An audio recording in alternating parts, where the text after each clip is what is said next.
இனிய தமிழ் நெஞ்சங்களுக்கு தமிழ் வணக்கம். திருக்குறள் அதிகாரம் 5 இல்வாழ்க்கை.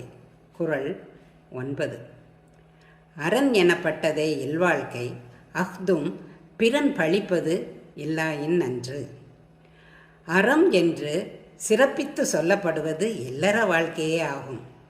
அதுவும் பிறரால் பழிக்கப்படாமல் விளங்கினால் மேலும் நன்மையாகும். அரண் எனப்பட்டதே இல்வாழ்க்கை, அஃதும் பிறன் பழிப்பது இல்லாயின் நன்று. Family life is only called virtue. It is more better if it is not blamed by others. அரண் எனப்பட்டதே இல்வாழ்க்கை, அஃதும் பிறன் பழிப்பது இல்லாயின் நன்று. நன்றி, வணக்கம்.